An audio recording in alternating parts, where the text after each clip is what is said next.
오늘 우리는 독신 그리스도인을 보는 새로운 관점 혹은 이 시대의 독신 그리스도인 어떻게 볼 것인가라는 제목으로 함께 말씀을 나누고자 합니다.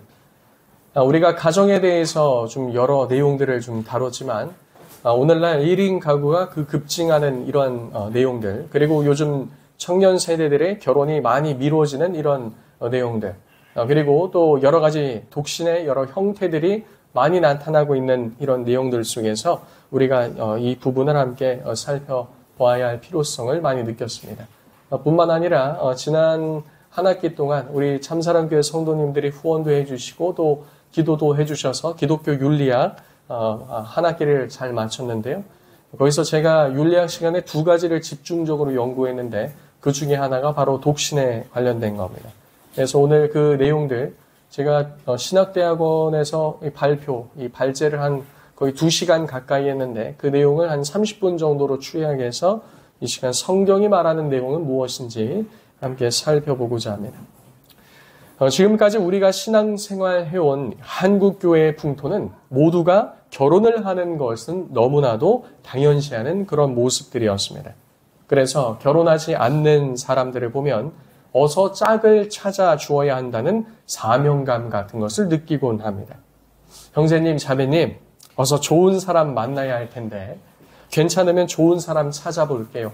혹은 소개시켜 줄게요. 기도하고 있습니다. 좋은 배필 주실 거예요.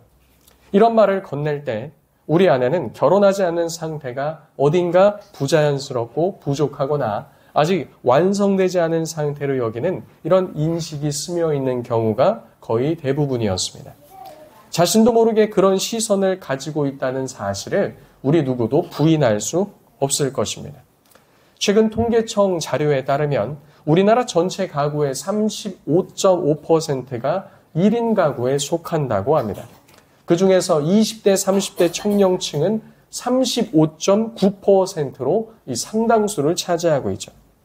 우리는 청년층이 결혼으로 나아가는 과정 가운데 있기에 1인 가구는 자연스럽다고 생각하는 경향이 있습니다. 하지만 20대, 30대 청년보다 더 높은 퍼센트로 혼자 살고 계시는 분들이 있다는 것을 우리는 잊곤 합니다. 바로 이 단독 이 세대 가운데 연령별로 쪼개자면 70대 이상 어르신들이 가장 높은 퍼센테이지로 혼자 사는 1인 가구라는 겁니다.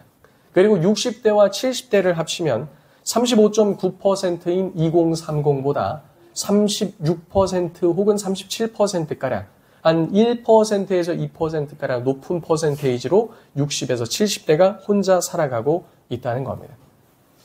이 두 세대를 합하면 상당수, 이 2030, 6070을 합치면 상당한 수가 이 1인 가구에 해당한다는 것을 알 수 있습니다.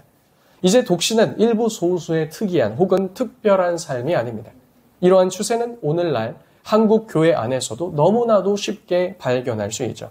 독신으로 있는 성도들의 가구 수가 점점 늘어나고 있다는 겁니다. 세상에서 거의 35.9% 그리고 좀 더 이제 넓게 잡으면 40%가 가까이 되는데 우리 한국 교회 안에는 이보다 더 높은 퍼센테이지로 보입니다. 왜냐하면 고령 인구가 점점 늘어나고 있기 때문에 그렇다면은 이제 더 1인 가구가 늘어난다 이렇게 볼 수 있는 거죠. 그리고 오늘 이 메시지 가운데 독신이라는 것은 단지 2030 아직 결혼하지 않은 미혼 청년만을 말하는 것이 아닙니다. 이 독신이라는 개념은요, 부모 아래에 있으나 아직 결혼하지 않은 그 모든 상태를 말하는 것이며 심지어는 결혼하였다가 이혼한 가구도 이제 1인 가구 혹은 독신으로 볼 수 있는 겁니다. 뿐만 아니라 한평생 같이 살았다가 배우자의 사별로 인해 혼자 있는 것도 독신으로 볼 수 있는 것이죠. 그러니까 인생에 있어서 모든 사람은 독신으로 시작해서 그 마침표 지점에 독신으로 끝난다는 것을 우리는 생각할 필요가 있다는 겁니다. 그럼에도 불구하고 우리는 여전히 독신을 어떻게 바라볼 것인가에 대해 아무런 준비가 되어 있지 않습니다. 그렇다면 어떻게 바라보고 인식하는 것이 하나님의 뜻에 부합한 것일까요? 독신은 단지 결혼하지 못한 채로 머물러 있는 그 중간 지대일까요? 아니면 하나님의 뜻 안에서 자발적이고 영적인 선택을 할 수 있는 길도 있는 것일까요?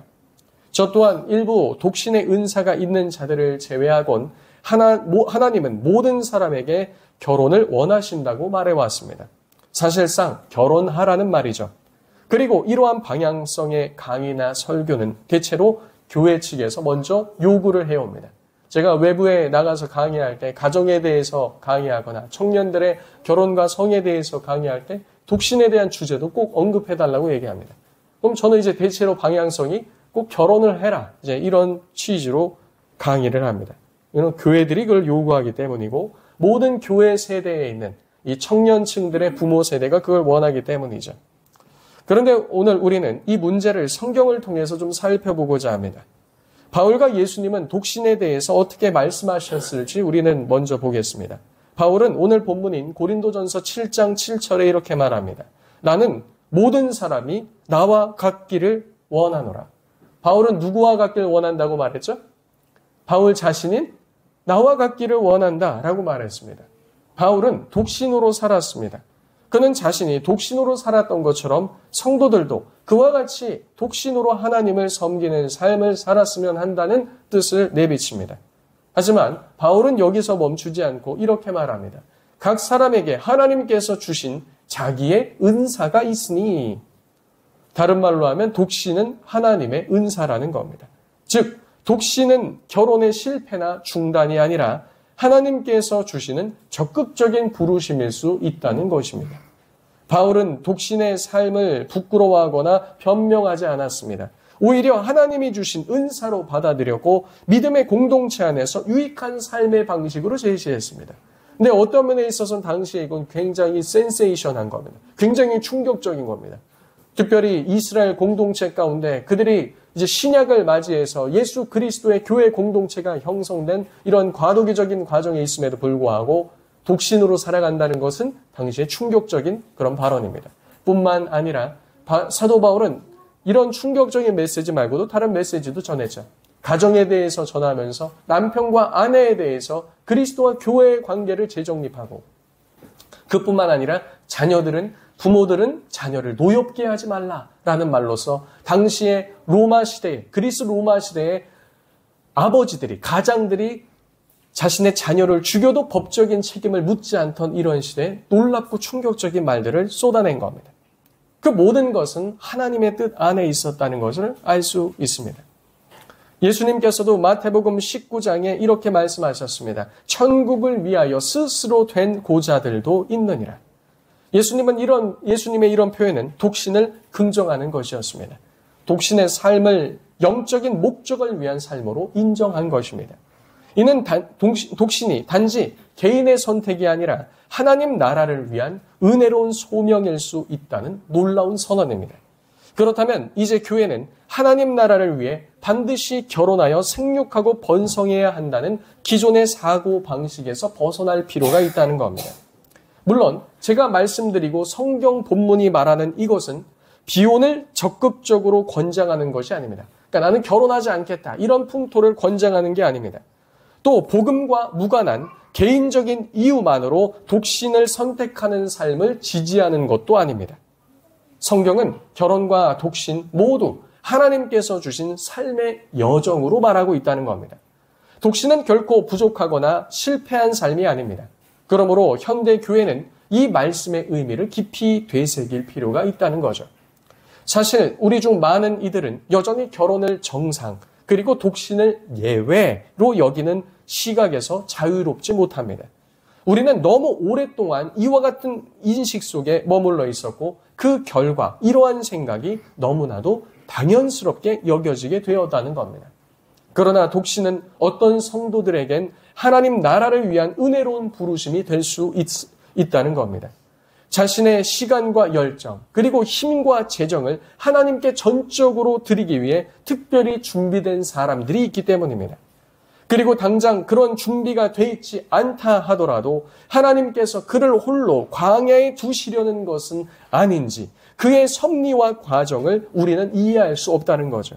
그래서 어떤 이들을 보면은 나는 독신으로 부르심을 받았다라고 하나님을 향해 불타며 나아가는 사람도 있지만, 또 어떤 사람들은 결혼을 원하지만 그와 같이 하나님께서 홀로 두시는 이와 같은 상황도 있다는 겁니다.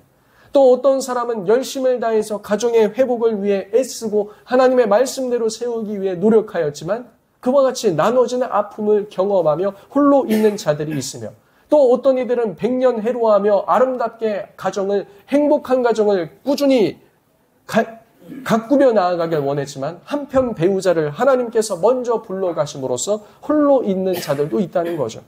그 상황과 환경을 왜 하나님께서 이와 같이 허락하셨는지 다 알 수 없지만 우리는 하나님의 섭리를 고백하며 그것 속에서도 하나님의 뜻하심이 있음을 우리 믿고 따라가야 한다는 겁니다. 따라서 우리는 독신자들을 단지 결혼하라는 방향으로 이끌려고만 하기보다 하나님께서 각 사람을 어디로 부르셨는지를 물어야 하며 그들이 하나님 안에 머물 수 있도록 돕고 존중하며 세워주는 것이 우선시 되어야 한다는 겁니다. 독신은 미완의 삶이 아닙니다. 다시 말해 결혼만이 삶의 완성을 이루는 유일한 길이 아니라는 뜻입니다. 그러므로 사랑하는 성도님들, 혹시 주변에 결혼하지 않은 성도님들이 계시다면 그들을 안타까움이나 불편한 시선으로 바라보기보단 존중과 인정의 마음으로 대하며 그리스도께 전념할 수 있도록 격려해주고 기도해주는 성도님들 다 되시길 바랍니다. 결혼할 수 있다는 격려보다 먼저 우선시 되어야 할 것은 하나님을 향한 삶을 살아갈 수 있도록 전심 어린 동료가 필요하다는 겁니다. 독신자들이 결혼을 통해 독신의 시간을 끝마치기 전까지 혹은 하나님께서 그들을 향한 특별한 부르심을 보여주기 전까지 교회 공동체는 그들이 하나님의 뜻을 따라 살아갈 수 있도록 따뜻한 관심과 지지를 아끼지 말아야 한다는 겁니다. 독신도 은사기 때문에 그것은 끝이 있습니다. 이따가도 나오겠지만 결혼도 은사기 때문에 그것은 끝이 있습니다. 한편 배우자가 먼저 떠나든 그렇지 않든 종지부를 찍을 때가 있다는 거죠. 우리도 가장 가까이서 보았습니다. 우리 고 이명하 목사님께서 소천하기 4년 전에 누구를 만나셨죠? 정광의 사모님을 만나셨습니다.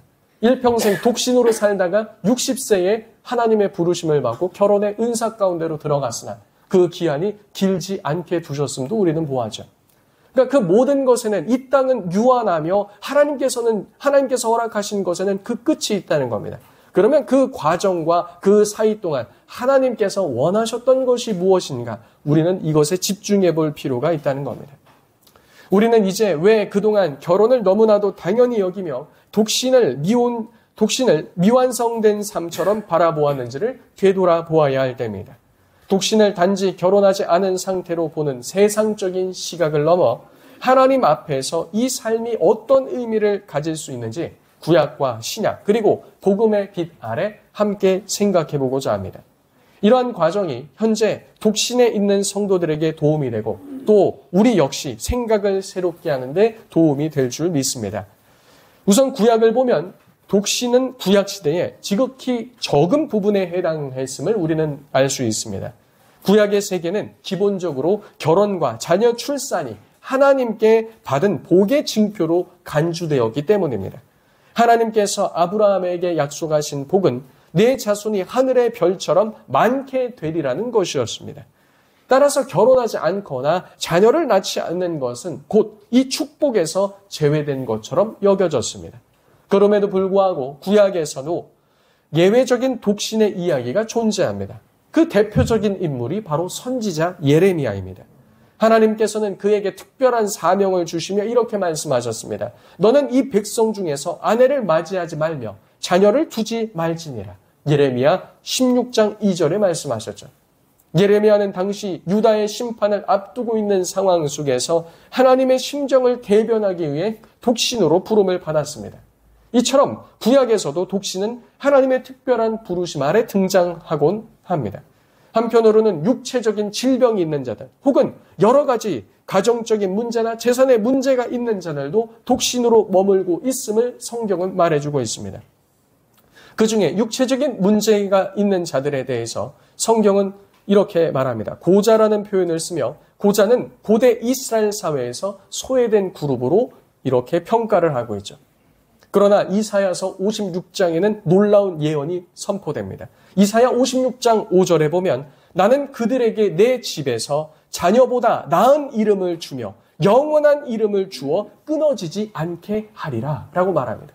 그러니까 구약 세계에선 결혼을 하고 자녀를 출산해야지 이 언약 공동체가 유지되며 그 복이 내려가는 것처럼 대체적으로 묘사하는데, 여기서 마치 예외가 된 것처럼 육체적인 질병 그리고 상황적인 어려움, 여러 가지 기타 문제들로 인해서 결혼하지 못하여 유업을 잇지 못하는 자들에게 이사야 56장은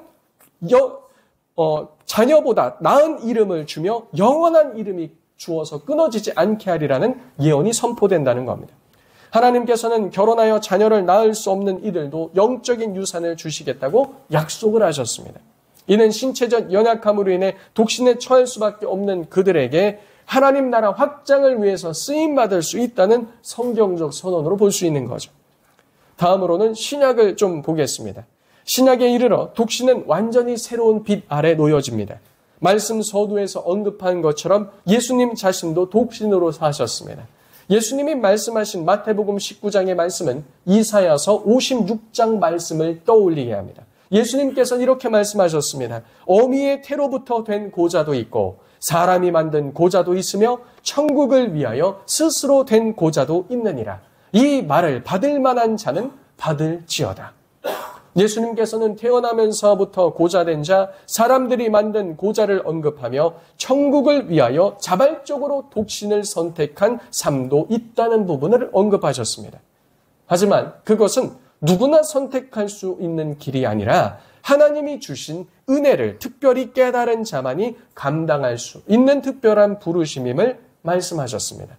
또한 사도 바울은 고린도전서 7장에서 결혼과 독신에 대한 균형 잡힌 시각을 제시합니다. 그는 이렇게 고백합니다. 오늘 본문과 같이 나는 모든 사람이 나와 같기를 원하노라. 그러나 각각 하나님께 받은 자기 은사가 있으니 이 사람은 이러하고 저 사람은 저러하다라고 말합니다. 바울은 독신에 대해서 단순한 개인적 선택이나 우연한 상태가 아니라 하나님의 은사로 보았다는 겁니다. 여기서 바울의 독특한 서술 방식이 나옵니다.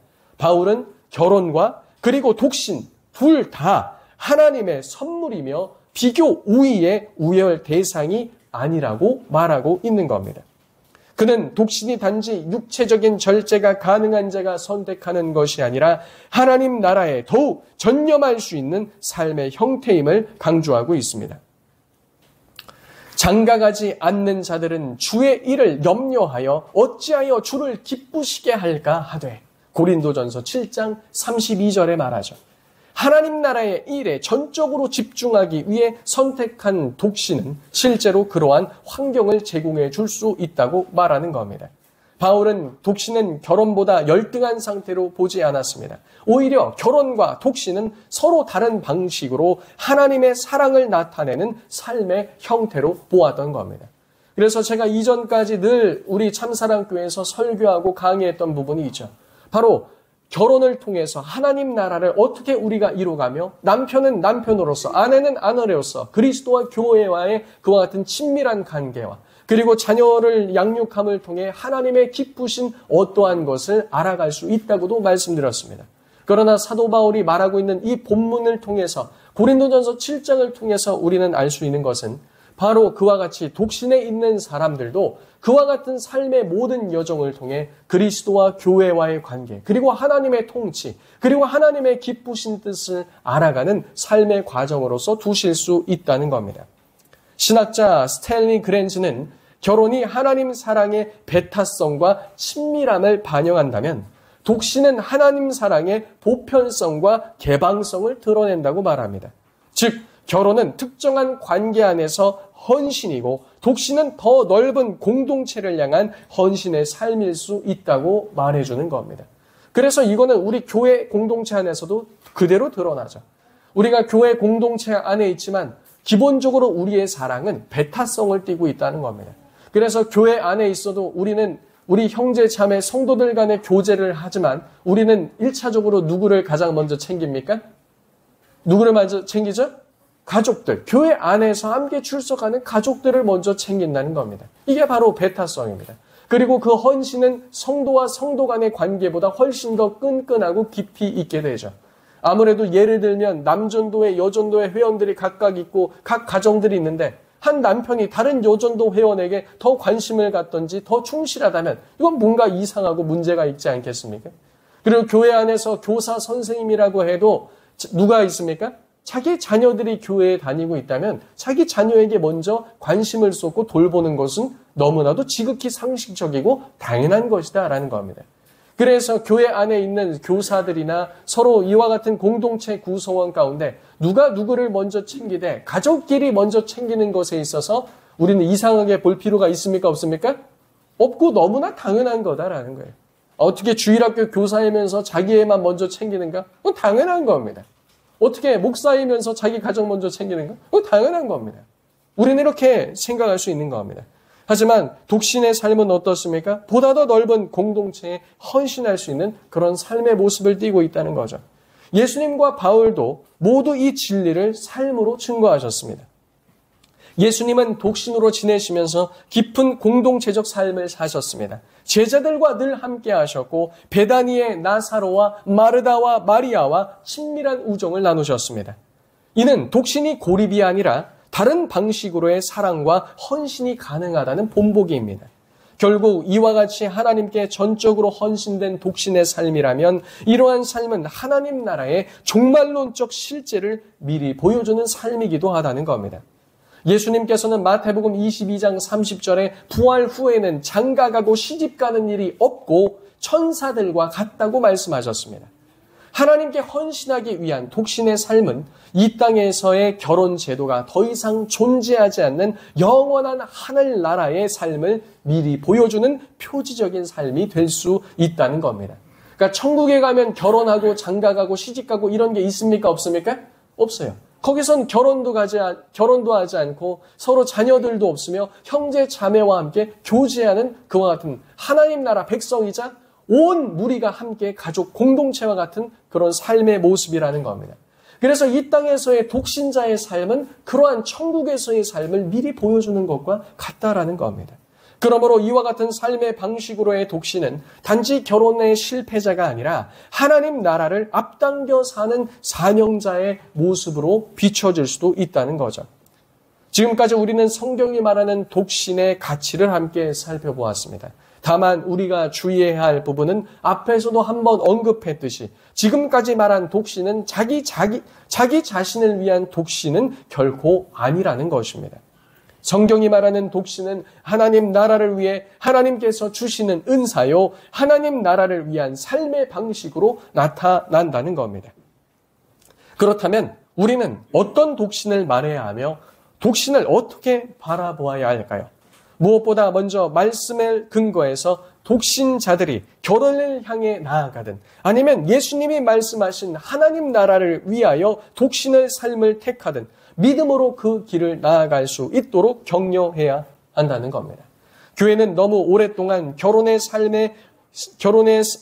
삶의 완성으로 여기는 문화 가운데 있었습니다. 물론 결혼은 아름답고 분명히 귀한 선물입니다. 그러나 독신자들도 그들이 보내는 독신으로서의 시간이 하나님 앞에서 뜻 있는 시간이며 역시나 귀한 시간임을 생각하며 그 기간 동안 무엇을 위해서 나아가야 할지 관심을 갖고 격려해야 한다고 봅니다. 결혼과 마찬가지로 독신도 이 땅에서의 은사이기 때문에 영원하지 않습니다.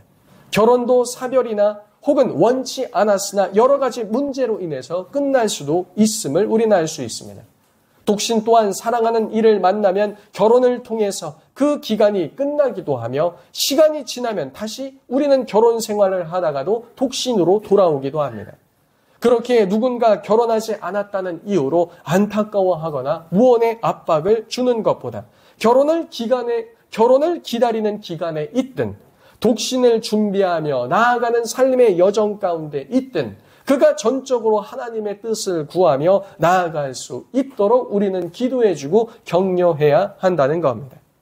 우리는 독신자의 삶을 우려의 눈빛이 아니라 하나님의 섭리 가운데 장차 그를 통해 하실 일이 있음을 믿고 기쁨으로 바라봐야 한다는 거죠. 독신자들 역시 교회 공동체 안에서 감당할 수 있고 감당해야 할 사명들이 있습니다. 바울은 고린도전서 7장에 언급했듯이 독신자의 관심은 분산되지 않고 주의 일에 전념할 수 있는 장점이 있다고 말하고 있습니다. 실제로 많은 독신 성도들은 결혼하여 가정을 꾸린 성도들과 비교했을 때 시간과 에너지에 덜 제약을 받고 교회를 충분히 섬길 수 있습니다. 저도 교회를 충분히 섬기고자 하나 결혼하기 전에 전도사, 청년 전도사 때 보였던 열심과 결혼한 후의 열심, 이거 그냥 객관적이고 이 질량적인 이런 표준으로 보자면 결혼 전이 훨씬 더 크게 헌신하여져. 그런데 결혼 후에는 보다 다른 형태로 가정 안에서 또한 교회 안에서 헌신하는 모양이 다르다는 겁니다. 보다 열정적으로 선교를 하거나 부재 사역을 하며 성도들을 폭넓게 돌보며 하나님 나라를 위해서 열심을 낼 수 있는 것. 독신자들이 기혼자들보다 더 잘할 수 있는 그런 영역들입니다. 교회는 이들의 사명을 귀히 여기고 더욱 적극적으로 사역할 수 있도록 사역의 장도 열어주어야 합니다. 마지막으로 우리는 결혼의 중심의 시각에서 넘어 기혼자와 독신자가 함께 어우러지는 그와 같이 공동체를 세우는 교회가 되어야 하며 또 그것을 갈망해야 합니다. 교회는 더 이상 기혼자 중심 혹은 가정 중심의 문화만을 강조하는 것을 넘어 새로운 지평으로 나아가야 한다는 겁니다. 교회는 하나님의 가족입니다. 그리스도의 피로 맺어진 새로운 공동체입니다.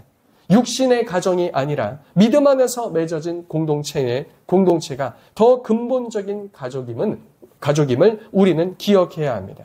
기혼자와 독신자가 서로 이해하고 존중하며 한 몸 공동체로서 함께 세워져 갈 때 하나님께서 이 모든 모습을 기뻐하시며 교회는 거룩하게 세워져 나아갈 수 있다는 겁니다. 독신의 기간을 보내고 있는 자는 하나님의 나라를 위한 소중한 자산들입니다. 교회는 이들을 그냥 두는 것이 아니라 함께 손을 잡고 주의 일을 감당하는 동역자로서 그 역할을 충분히 할 수 있도록 세워주어야 합니다. 그럴 때 우리 교회는 결혼과 독신, 그리고 한국교회는 이 모두를 귀히 여기는 성경적 공동체로서 세워져 갈 수 있다는 겁니다. 사랑하는 성도님들, 오늘 우리는 결혼이 아닌 독신이라는 삶의 방식에 대해서 성경이 무엇이라고 말하는지를 함께 살펴보았습니다. 이제 이 말씀을 마무리하며 독신에 대한 종말론적 시각을 나누고자 합니다. 앞에서 언급했듯이 예수님께서는 마태복음 22장에 부활 때는 장가도 아니 가고 시집도 아니 가고 하늘에 있는 천사들과 같으니라 라고 말씀하셨습니다.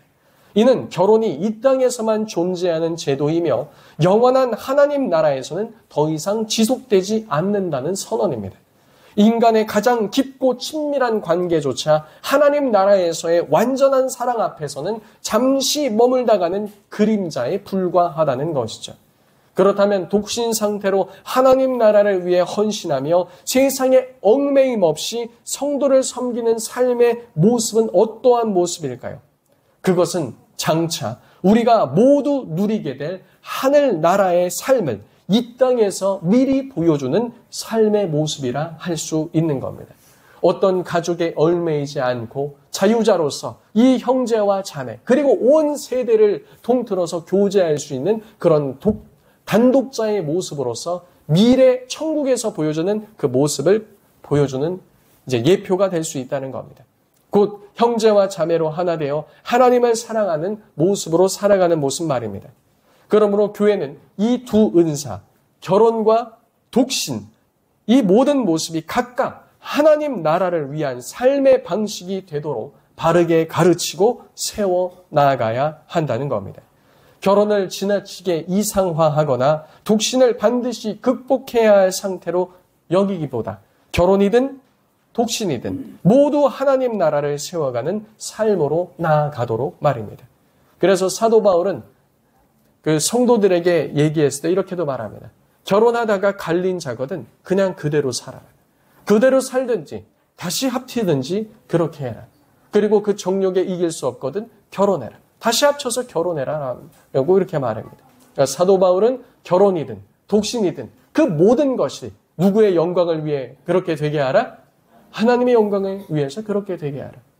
제가 이번에 이 마지막 기말 페이퍼를 쓰면서 존 칼빈이 그 제네바에 있을 때 종교 개혁자들이 결혼 제도를 개혁하는 그와 같은 것을 이제 레포트로 작성하였습니다. 이 결혼제도의 개혁에 대해선 굉장히 연구가 적기 때문에 해외 논문들을 긁어서 심지어는 인도네시아에 있는 이제 어느 신학교의 내용까지 이제 긁어서 좀 연구를 하였습니다. 그 연구를 할 때 놀라운 것은 그것입니다. 지금 방금 전에 말씀드린 것과 같이 결혼은 누구의 유익을 위해서 하는 겁니까? 하나님의 영광을 위해서. 그래서 이런 모양이든 저런 모양이든. 그리고 존 칼빈도요. 이혼, 특별히 별거에 대해서 이혼에 대해서 허락한 것이 있는데 그것은 무엇이냐? 자신의 생명에 위협이 되는 일이 있을 때, 특별히 가정폭력이 심하여서 한 배우자가 생명에 위협이 처할 수 있을 때 그와 같은 것에 대한 이혼을 허락하는 모습을 보이게 됩니다. 하지만 이와 같이 하는 그러면 나는 원치 않지만 혼자 있게 된 어느 한편의 배우자 있지 않겠습니까? 왜 그러면 그의 인생은 왜 그런 배우자를 만나서 이런 어려움에 처해 혼자 있게 되었는가? 그러면 그의 삶은 불행하고 유익한 것이 아닌가? 라는 질문 속에서 오늘 대답을 통해 오늘 설교를 통해 무슨 대답을 해줄 수 있는 겁니까? 우리가 어떤 모양에 처하든 이런 형편이든 저런 형편이든 하나님께서 같이 두시든 처음부터 혼자 있었든 아니면은 사별로 인해 혼자 되었든 아니면 안타깝지만 어떤 일로 혼자가 되었든 그 모든 것을 통해 누구를 닮아가고 하나님을 닮아가고 하나님을 경험하며 또 하나님께서는 그와 같은 것 속에서 그를 보호하시기 위해 홀로 두시기도 하신 거죠. 어떤 배우자는 왜 일찍 데려가셨는가? 알 수 없습니다. 그러나 하나님께서 홀로 두신 그의 삶 가운데 그것이 더 유익하다고 생각하셨기에 먼저 데려간 자도 그것이 유익하다고 생각하셨기에 하나님께서는 우리 삶 가운데 이 모든 것들을 펼쳐 보이시는 줄로 믿습니다. 하나님을 사랑하시기 바랍니다. 모든 과정을 통해 하나님을 더 경험하시길 바랍니다. 하나님께 더 가까이 가시길 바랍니다. 모든 것을 통해 하나님을 더욱 닮아가시는 성도님들 되시길 예수님의 이름으로 축복합니다. 이 시간 들은 말씀 놓고 함께 기도하도록